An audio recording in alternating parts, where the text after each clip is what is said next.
Hello and welcome to the Property Roundup on iPropertyRadio with myself, Carol Tallon, the show where we chat to industry experts to get a view on new trends emerging. And some days we have the opportunity to look beyond the experts and talk to the people who are actually buying and selling or renting in today's marketplace. And such is our situation today. Today, I'm delighted to be joined by Sarah McInerney, recent solo first-time buyer. Sarah, you're very welcome. Thank you so much for joining us today. Hi, Carol. Thanks very much. Sarah, I love when I get the opportunity to speak to home buyers and home sellers and renters, because we spend a lot of our time speaking to the industry and particularly when we talk about issues impacting first-time buyers, sometimes they can be quite assumption-based. So it's always great to understand the experience. And when we talk to people who are in the process, there's a high level of frustration. So it's great to talk to somebody who's come out the other side. So look, you might just kick us off by telling us about your purchase and how long you're in your new home. So I bought my apartment, but I actually bought it in Galway, but from Dublin. So I was working in Dublin at the time for a few years, and I had been looking for a property in Galway. I'm originally from Galway, and I just wanted to move home. So I had been looking for somewhere on the market in Galway, which is very, very tough to get somewhere. It's a very kind of tight market, especially if you're looking for particular areas. So I had spent about maybe 3 years looking for somewhere in the right area, and I'd gone through the process. I had gone sale agreed once, maybe twice before actually finding the apartment that I had gotten. So yeah, it was a long road, but we got there eventually. 3 years is a long time, and that can be frustrating, Yeah. particularly when you're trying to keep your mortgage offers in date. And so you Yeah. might just let's start maybe by looking through the at the mortgage situation, because as I mentioned at the start, you're a solo first-time buyer, and it's something we've covered a number of times on the show, particularly over the last year or 18 months, that it is genuinely difficult. There are circumstances that make it difficult to get a mortgage. So one is if you're buying on your own. The second might be if you're self-employed or you're really a member of the gig economy, or if you have young children, because childcare costs really push first-time buyers and even people trading up and down into mortgage difficulty. So you might just talk us through your process of kind of getting yourself mortgage ready and then securing the mortgage. So when I first became curious about buying a property, I had rang some banks myself just to query if it would be possible, knowing that I was a single buyer and my wages wouldn't be the same as, a pair. I knew I was at a real disadvantage. What I found when I rang the banks was I was told it wouldn't be possible to buy a property in Galway living in Dublin. Now, the reason was that they don't like to give you permission to buy somewhere that's too far for your commute to work. But my work was, it was sleepover shifts at the time. So it was 2 shifts a week that were 25 hours. So my reasoning was I'll only be commuting twice a week. So the banks were not keen to give me this. But what I did was I actually went to a broker who advocated for me and found offers for me instead. Some of these from banks that had said no to me, but when he had gone to them and he explained it to them, they had given me permission to apply. So I went through the mortgage broker and I got all my paperwork directly through him. So he requested all of my bank statements, your Revolut statements as well, not just your bank, and have been looking for things like they look to balance your expenditure and obviously your income as well, but that you're being responsible with your money. So like things like gambling or, spending habits that are just not, long term. They're not really like, sorry, what's the word? You just can't be spending like that if you're applying for a mortgage. You have to show that you're saving money each month and that you're able to pay back the mortgage basically. So he had helped me with a lot of that. I think it's really interesting when you talk about the broker being able to get you offers from banks that had turned you down, because actually, it has consistently been our experience really over the last decade and a half, almost 2 decades, that brokers are very good at packaging home buyers in a way that the home buyers themselves aren't very good at. But Yeah. it really makes me question, the investment that banks make in building relationships with their people. They shouldn't allow a situation where a broker who is not familiar with the person that has been banking with you for a decade, possibly. They shouldn't be able to do that. But don't get me wrong, I'm absolutely in favor of brokers, but I think the banks really need to question how they're approaching mortgage lending. And I think that's just a really interesting one. Sarah, between you and I and whoever happens to be listening, was there any behaviors that you did have to cut out? Because I have heard about people, you know, having to cancel online gambling accounts and things like that. Was there anything that you had to say, no, this can't happen now? I would love if I was exciting enough to say that, but I'm probably not. No, pretty boring. But it is a weird thing knowing that your broker is going over your bank statements with a fine-tooth comb. Like the sense of not embarrassment, but like, God, I hope there's nothing that shouldn't be on there. Because they go through it so much as well. Like if you're, like, as I said, I was looking for 3 years. So you have to reapply for your mortgage every 6 months. You only get it for 6 months. So you have to go through the whole process. So you have to be good for years, really. So, you know, and I think that's a really good takeaway for anybody listening here today, because actually one of the things we talk about is preparing for your mortgage, and you do have to be good for years. And genuinely, I identify with your pain, because even through our business, at least once a year, I have to have a call reassuring our estate or our accountants that as a PR and communications agency, coffees and lunches are our tools. They're the tools of our it's a necessity. It's a necessity. It should be a write-off. So you know, these are genuine conversations that we have. But I do think it's great for home buyers, particularly first-time buyers, to be preparing for the journey. And it's something that, you know, over the years when we've interviewed brokers, some of them are really good at explaining that. And they say, listen, come in, talk to us 12 months out. Like you described how you started to get curious about buying a property. That is so different to the experience we hear from most people. Most people are coming at it from a place of absolute utter desperation. You know, they either need to get out of where they are, or they're renting and just paying so much money. And you know, it is a nice place to be approaching a home search from a place of curiosity rather than desperation, which is just the case for a very privileged place to be coming from, to be honest. And working in homelessness, I'm acutely aware of that privilege every day, coming in and out of work. You know, it's just impossible for people these days. It really is, you know. So and you know, I was always very aware of that. No, I'm glad you've said that, because you know, it is a privileged position to be in. But on the other side of it, the counter to that is that renting is certainly not a privilege. I think our rental system is so dysfunctional at the moment. It is much more dysfunctional than our property market. And actually that leads us on to an element of your purchase that I'm really curious about, because in conversation before the recording, you know, you had talked about availing of some of the state supports. Now, we talk about a lot of the state supports that are available for home buyers, whether they're first-time buyers or people trading up or down, or indeed for residential investors.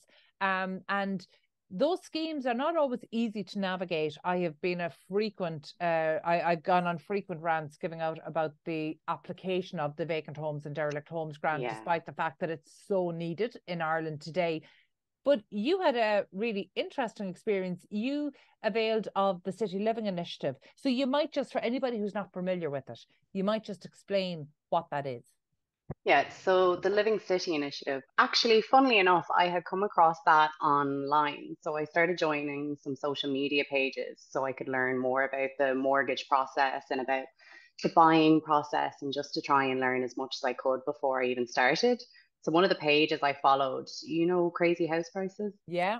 So he had put up something about the Living City Initiative. So I thought I'd have a look at it. Now it's restrictive in the way that it's applicable only in certain cities, older cities like Waterford, Galway, Dublin. And what they do is they have a map where the properties within the shaded parts are applicable for this grant. So the grant is it's encouraging people to move into historic buildings or older buildings, but to maintain them. So for people to live in them so that they don't degrade or we forget about them. So my apartment was in this shaded part. It was in the applicable part for this Living Cities Initiative. So there's a couple of rules with it that you have to adhere to. So you have to be able to prove that your building was built pre-1915, I think. You have to be able to prove that you don't need planning permission, or you have to apply for planning permission to alter your property. And you have to spend over €5,000.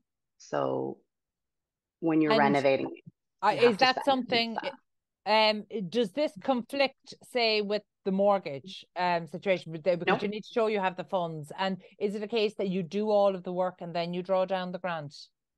Yes. So you do some paperwork before the grant. So you have to apply for the grant and say what you're going to do. You have to put in a proposal. This is what I'm going to do. This is how much it's roughly going to cost. So for me, that was, I'm going to put in a new bathroom. I'm going to alter some of the layout. This is why I don't need planning permission. And then afterwards, you have someone from the council come out and view the property, make sure the work is done, put in some evidence. I sent some pictures of the property after I was finished renovating it. And then they send you your certificate. And then when you have your certificate, you apply to revenue and they put on the tax benefit for it. So what you do is you can, now this is very maths and figures. So what you do is they give you 10% of what you've spent under the applicable grant back as tax credits per year for 10 years. So that's applied to your tax, and then that's applicable every year for 10 years after that. But you have to have your receipts for all the relevant works. So basically, if you tipped your house upside down, what wouldn't fall out? You know, your kitchen, your floors, your bathroom suites, different things like that. But I think if you look into it in depth, you can apply for the interest off. If you had a renovation loan, you could apply for the interest off that loan to be applicable under that grant as well. There's a few different things you can get under it if you're detailed, if you like the fine print, we'll say. Which you obviously do, and that's fantastic. And do you know in real terms what that was worth to you? Like, because there's always this trade-off of the efforts that it takes to go through having to go through paperwork, it's having to get official people signing off and everything. In real terms, was it worthwhile? And do you know Oh, absolutely. Yeah. I think over the what 10 to? years, I think over the 10 years, I'll nearly have earned back through tax most of what I spent on the renovation, or close to Amazing. it anyway. Yeah, yeah, I think you do, because you get 40% back of the 10% that you spend every year. Yeah. So you do it, it'll add up over the years, absolutely. But it's just about getting kind of organized, knowing what you have to do as well, really reading the fine print, ensuring you have all the paperwork done, getting to know the people in the council, asking them, what do I need? What do you need from me? What would you like? And just making sure you keep them happy and just ask them what they need, what they want, to make sure you have it, because it's definitely worth it. It's tedious, but I mean, anything like that is definitely going to be worth it at the end of the year when you get your tax statement. Um, Sarah, I have definitely spoken to hundreds, if not thousands, of would-be home buyers and home buyers over the past 2 decades, and you and how you approached it is unusual in a number of different ways. So one of the things I probably should have pointed out at the start is that as a first-time buyer who was dependent on a mortgage and no backup plan, you also bought through auction. And Yeah. it really, I do know, and because I'm so kind of excited about the Living City initiative, that I don't want to skip over the auction, because again, over the past decade, we've really encouraged home buyers to get involved in the auction process, and banks in theory support their mortgage applicants buying at auction, but in practice that's not necessarily the case. So can you talk us through your experience? So I was very familiar with the market at the time. I knew every property that was up in the county and the city. And what I was also doing at the time was researching what properties in the areas that I wanted to buy had sold for in the last 6 months. So there's numerous websites that you can use to do that. It's very informative. So you can find out like what everything in the area sold for, what things should cost, we'll say. So that was one thing when I was going into the auction. I was very aware of what properties in the area had sold for. I knew what my apartment had previously sold for. So I wanted to go to the auction with an open mind. However, I was advised by my mortgage broker, who did everything. He bent over backwards to help me, but he did remind me that there was a very real risk that the banks would not approve the drawdown of my mortgage. In theory, I was approved. However, I was approved for a 2-bedroom property. My apartment that was up for auction was technically a 1-bedroom property, which I planned to renovate, but that doesn't necessarily matter to the banks.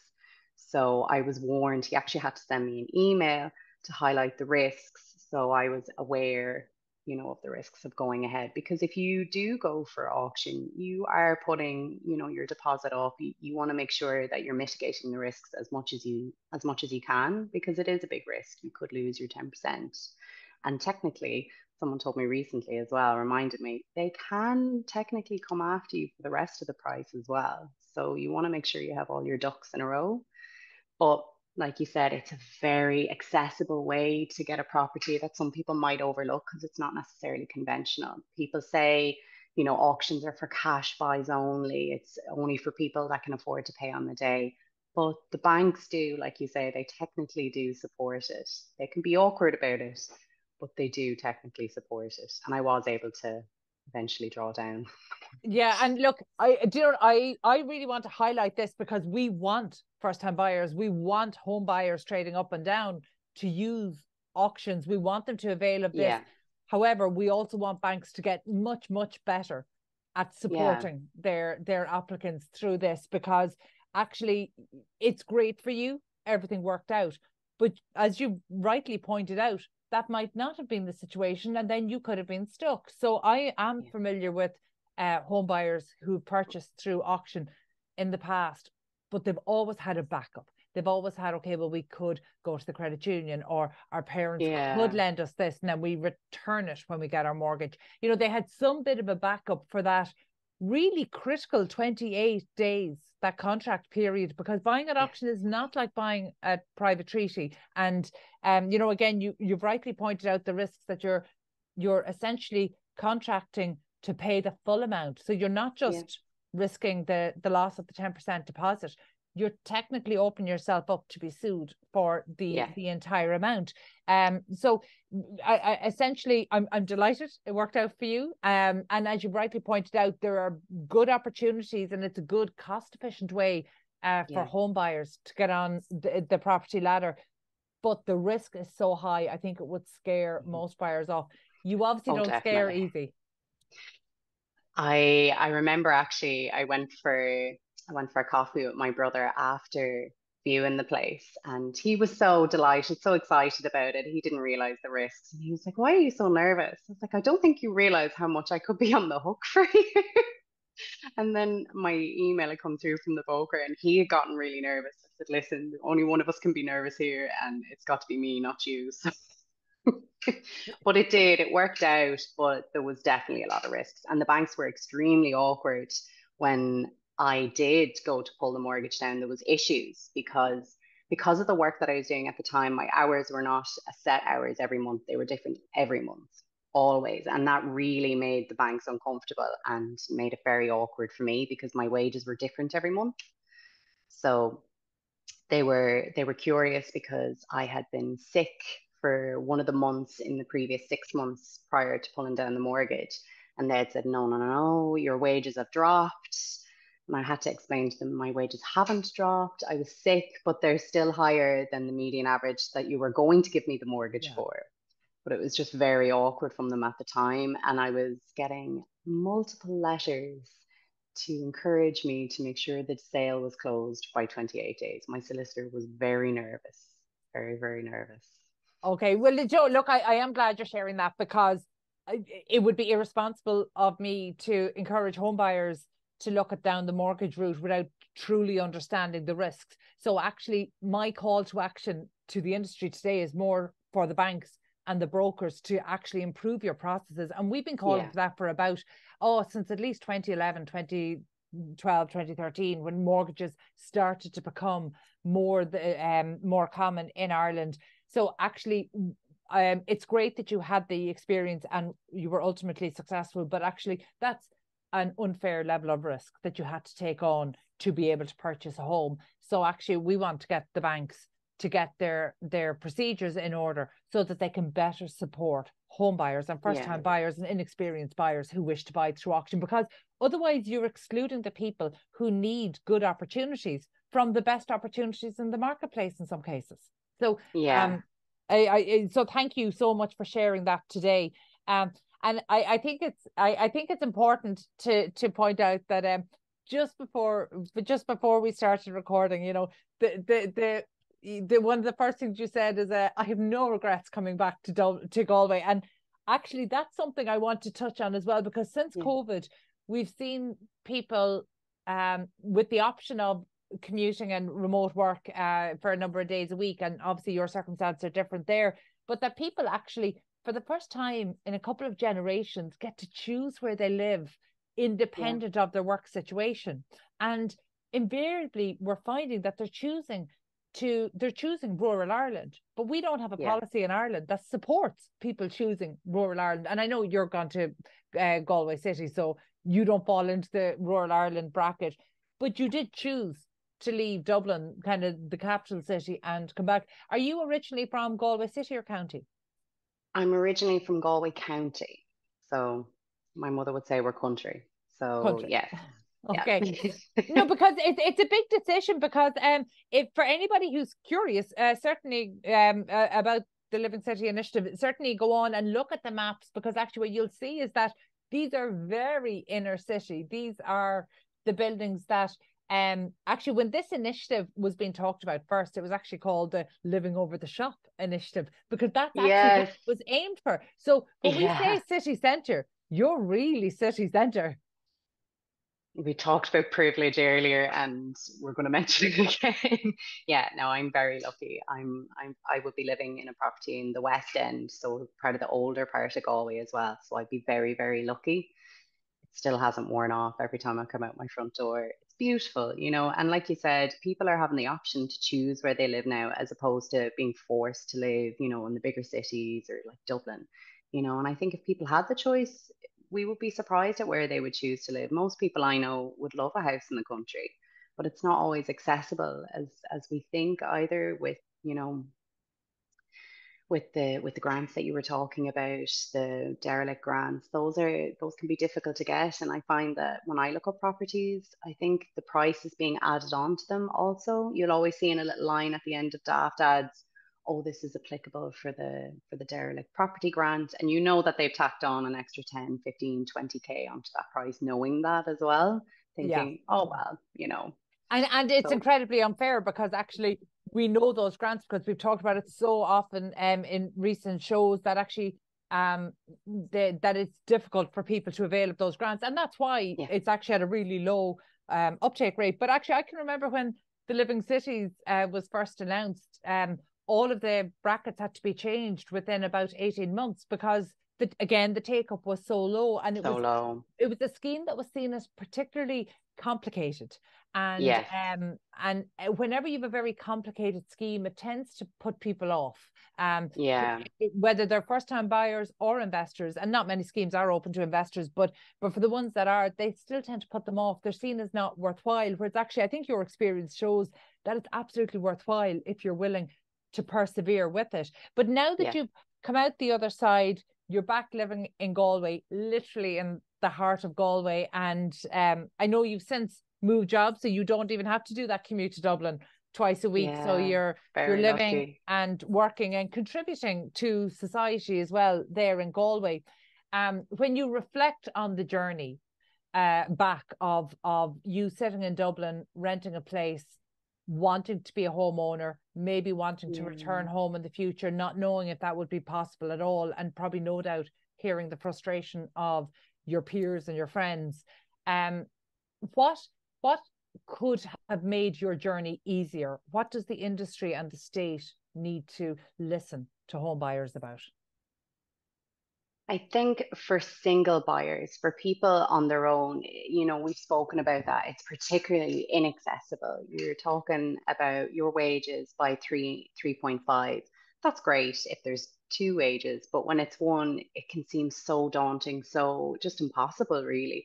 And especially if you want to live somewhere, like Galway or Dublin, it just seems out of reach. That for me, I would recommend that people look at the auctions. For me, I got great value in my property. I really, really did. I did a structural survey beforehand, thinking there has to be something wrong with this place.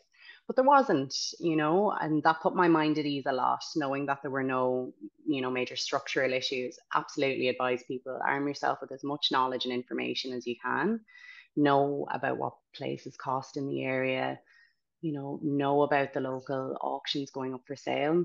For me, what would have made it easier, it would have been the bank's process with releasing the funds for the mortgage. That was highly stressful. I was getting multiple letters from the vendor solicitor, and I was very organized. It wasn't me. It was very organized, but it was very difficult to get them to release the funds. It just felt very awkward unnecessarily. It should be more streamlined and more accessible. We're trying to get people into homes here. This it shouldn't be this difficult, really. So it would be nicer if the banks were a bit more streamlined, a bit more organized. When they put off something for review, it goes to the bottom of the pile. It could take another week, but when you're waiting for your auction, it's 28 days that the funds have to be released. A week is not possible. You can't have that. I was picking up documents and physically delivering them to the banks because I didn't have time to wait for postage. Okay. Yeah, you obviously have a great approach to this. Do you know, is something you said there, I think should really be the tagline for this show, because every week everything boils down to the same thing. It shouldn't be this difficult. It shouldn't It be this shouldn't be difficult. this hard. So I think that's fantastic. And I suppose before we finish up today, I have to ask, even though obviously I know through the Living City kind of you're committed to where you are for possibly for a decade, do you see this apartment being your forever home, or do you see it as being somewhere for the stage of life you're at now? I would say somewhere for this stage for the next few years anyway. I've spent a lot of time and effort, transforming it. It is now a two bed, which the banks would be very pleased to know finally. But a little house in the country would probably be the dream for the forever home, bit of space, to get to Yeah. really enjoy Galway. Yeah, somewhere by the Um, water. you're really proving the rant that I have almost on a weekly basis here is that when people are given the choice, they choose Yeah, rural Ireland, and they do. our policies do not support that at all. But No. that seems to be the choice. And I suppose final question: if and when the time comes that you are looking for that place in the country, how will you approach your search? What would you do differently next time round? I think patience is your friend here as well. When you were looking for a property, patience is most certainly your friend. And it was funny because when I would bid on properties, I honestly think my family, my mother and my brother were more upset when it would fall through. They wanted it like now, but I knew that it would take time because it just is such a difficult market at the moment, But just patience is key, learn as much as you can about the area, what prices should be going for, and maybe I will go for another auction. I do not. I love that. I love that genuinely. Sarah, you're one of the most interesting and inspiring home buyers that I've spoken to over the past 2 decades. It's so fantastic to hear the attitude at which you approach this and the level of research. And actually, maybe as a little side note to estate agents, I want estate agents today to know how informed their buyers are, because Yeah, sometimes they can be a little bit patronizing and not perhaps understand that actually our home buyers today and those would be house hunters are really they're really well resourced in yeah, terms of data and information in a way that just wasn't the case a decade or 2 decades ago. So I think absolutely. really interesting, Chef. So look, now that you're in your home and settled, congratulations and thank you so much Thank for you. sharing the journey. it's just so interesting to hear. And I would encourage anybody who's inspired by this maybe to take a look at the current range of initiatives and state supports that are available, because I think the key takeaway here is that yes, you have to persevere. Yes, it's not easy, but actually it is absolutely possible. So best of luck to anybody who's embarking on that journey. And that was Sarah McInerney. Thank you all for joining us today. My thanks to producer Katie Tallon and the production team at Hear Me Roar Media, and huge thanks to our show sponsor Property District, changing the narrative of the industry. If you enjoyed this episode, please be sure to subscribe to the podcast and check out all of the other real estate and construction shows on iPropertyRadio. Thank you for tuning in, and we'll catch you on the next episode of the Property Roundup on iPropertyRadio.